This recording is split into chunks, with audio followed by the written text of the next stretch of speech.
Kalau Gundala itu dia juga melibatkan banyak tokoh, ya. Terus mestinya bisa rumit, tapi somehow gue lebih ngerti gitu loh. Nah di sini nih agak susah gue lepas. The Talkies, ngomongin film bersama Bayu dan Edo.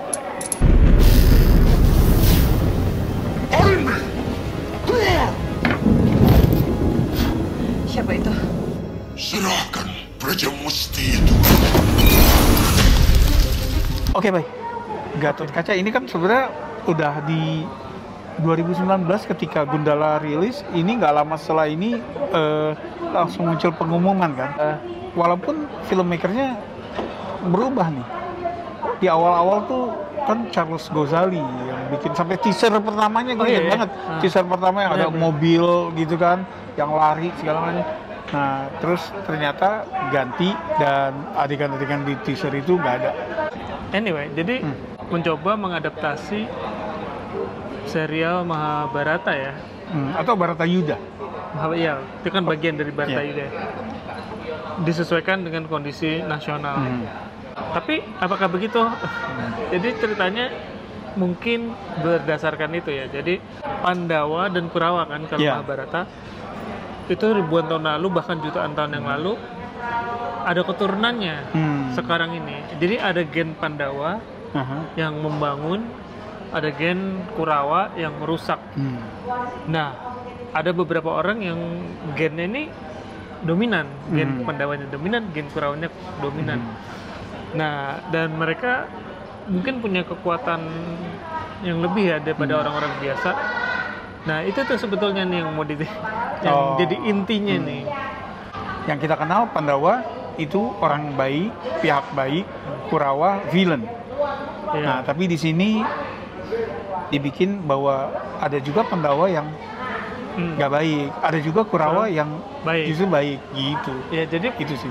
Film dibuka dengan prolog ya. Pada saat si Yuda ini masih kecil gitu. Dia di satu kampung. Jadi ibunya Yuda Arimbi ditinggal oleh bapaknya yaitu Pandey. Jadi Pandey itu ninggalin dia. Sesaat setelah ninggalin dia diserang sama Kurawa ini. Kurawa karena si Pandey ini somehow megang pusaka Braja Musti. Tim Kurawanya nggak berhasil menemukan nih si Arimbi dan Yuda. Dan terutama pusakanya. Pusakanya masih tetap berada di tangan, atau pusakanya masih disembunyikan ya. Gitu. Nah, udah fast forward ke Yuda udah 15 tahun kemudian atau berapa gitu. Ya. Jadi itu kejadiannya tahun 2006, kemudian fast forward ke 2021. Ternyata tuh ada kan melalui berita di koran maupun di TV serentetan kematian misterius ya, pembunuhan ya. Ciri-cirinya semua sama, yang kayak angus segala gitu kan. Terus ada sebelumnya diawali oleh turunnya meteor. Nah, rupanya meteor itu adalah ngebuka, jadi ya membangkitkan Kurawa supaya terjadi peperangan nanti. Bharatayuddha. Kenapa terjadi peperangan? Kenapa dewa mau ada perang? Karena untuk membersihkan yang sebetulnya kayak Thanos. Nggak semua manusia itu layak hidup kalau menurut Thanos gitu kan. Disikat aja setengahnya. Nah ini juga gitu. Dan kenapa pada angus semua badannya? Karena jiwanya diambil. Untuk dipersembahkan pada si Aswatthama ini. Tokoh jahatnya. Gitu. Jadi si Yuda ini ternyata dia Gatot Kaca. Nantinya dia akan gain super power. Dan ya akan dibantu teman-temannya melawan. Di geng Pandawa tuh ada Arjuna, penjahat geng Kurawa. Yang tujuannya Kurawa adalah membangkitkan si Aswatthama. Tadi yang kayak kalau ingat Avengers kan Thanos nggak tiba-tiba muncul kan. Pelan-pelan kan. Kayaknya musiknya mirip-mirip Avengers dari satu film ini. Gue nggak terus terang, jadi gue nikmatin aja sih. Nah jadi gitu. Kalau menurut gue patut diacungi jempol sih. Mereka berusaha membuat film superhero Indonesia setelah Gundala, yang kalau gue sih suka sama Gundala, gue anggap berhasil. Tapi mungkin orang-orang ngerasa Gundala kok aksi superhero-nya kurang gitu. ya membumi. Nah ini sama nih perbandingannya. Jadi kalau di luar sana DC itu membumi, grounded. Nah itu kayaknya yang dipakai sama bumi langit. Sementara kalau Marvel itu kan yang lebih ke fantastis gitu. Nah Flashy.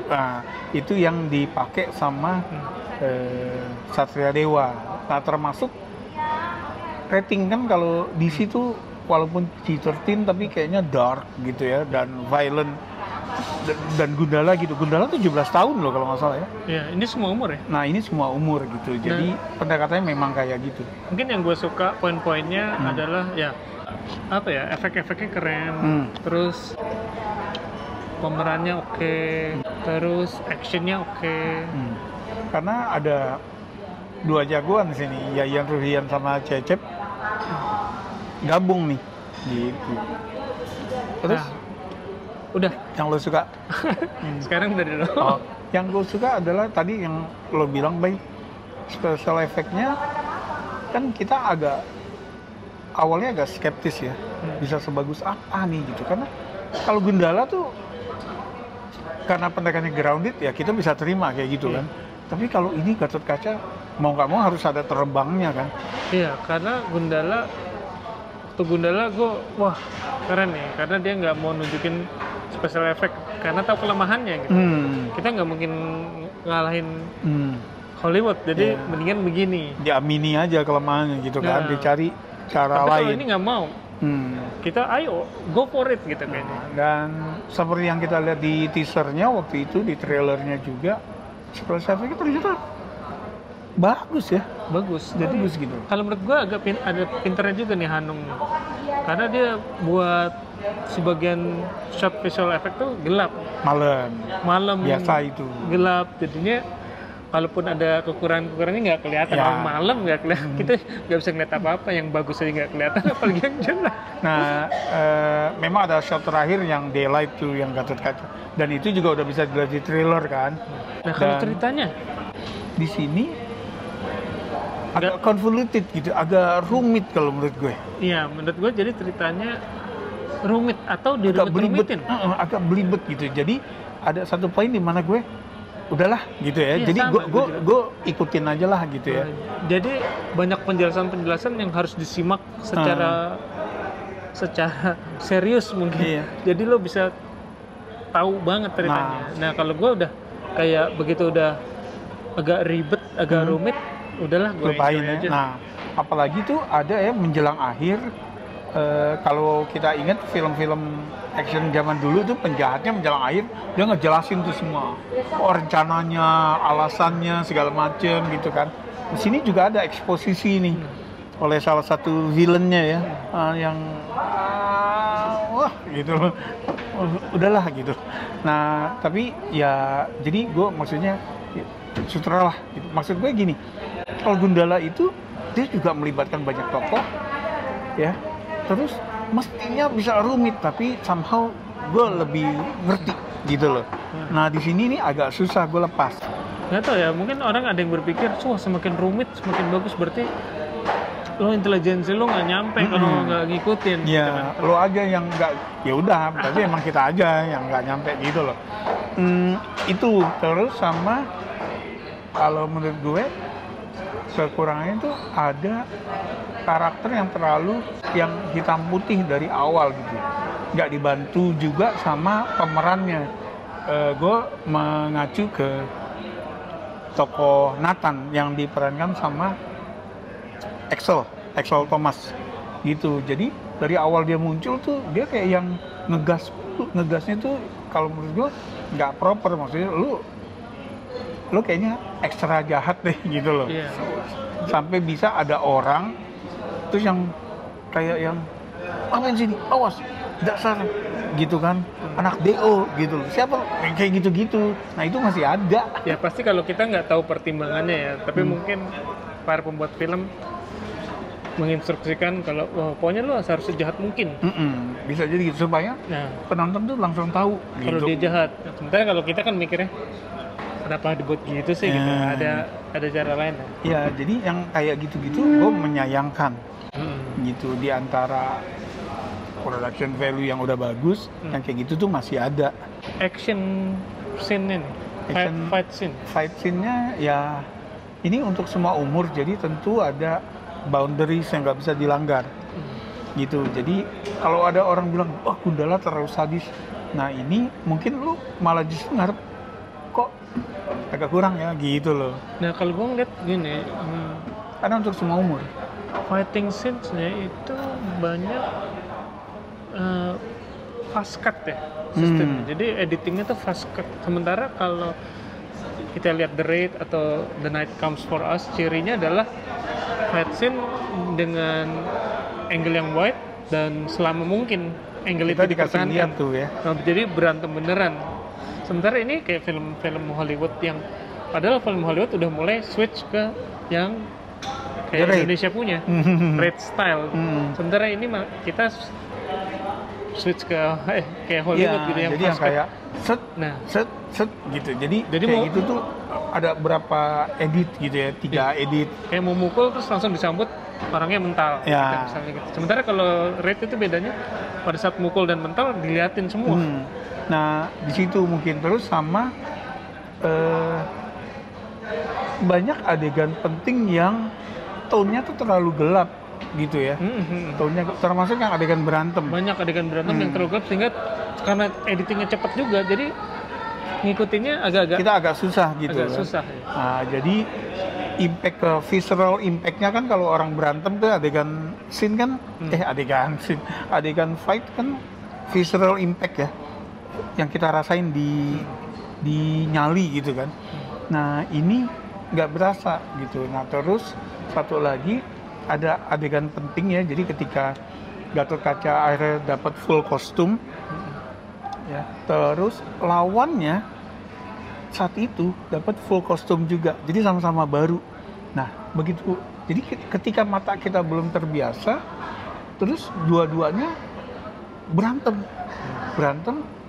dan tone-nya gelap gitu, jadi kita nggak tahu nih Yang siapa mana yang lagi mukul gitu loh. Iya, bener. Nah kayak itu Dan gitu. mungkin yang perlu gue tambahin ini ya, main villain-nya itu yang pada di episode ini ya, main villain di episode ini kayaknya di buildingnya kurang ke dia karena memang konsep ceritanya begitu ya, nggak nge-build main villain nih. Nggak tahu, bagi gue kurang berasa pada saat final fight-nya. Kalau final fight gue kan berharap dari awal udah ngerasa wah ini kalau lawan jagoan kita gimana nih gitu. Kalau di film-film laga biasanya gue mikir gitu. Yeah. Nah sementara di sini karena nggak di-build nih si main villain-nya, gue kurang berasa itu. Apakah itu negatif atau enggak gue nggak tahu ya. Ini cuma pendapat gue. Jadi kayak just another fight ya. Dan itu lagi CG kan yang pas final fight-nya gitu.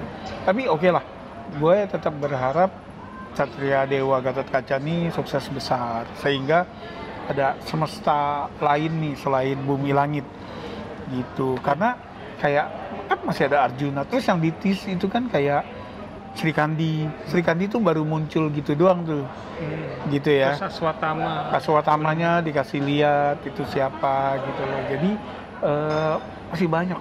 Baratayudanya aja belum, ini masih prolog nih gitu. Jadi gue berharap sukses sih Bay. Bisa lihat lagi terus bisa bawa hasanah film kita tuh makin kaya gitu loh. Oke. Ada lagi? Udah sih gitu. Udah? Nggak kasih skor ya? Jangan kasih skor, pokoknya gitu aja. Oke. Pokoknya kita appreciate bisa bikin film kayak gini. Di tengah pandemi pula bikinnya kan. Jadi ada beberapa pengambilan gambar yang memang direkturnya nggak ada di lokasi gitu. Jadi kebayang tuh susahnya. Jadi yang memang udah nunggu Gatot-Kaca, ya udah nonton, main nonton gitu kan, sukses kan gitu. Silakan komen. Silakan komen. Udah nonton ya? Di subscribe, di like, bagi kita share opini ya gitu loh di komen. Makasih udah mampir, udah nyempetin dengerin kita. Sampai ketemu di episode berikutnya. Salam.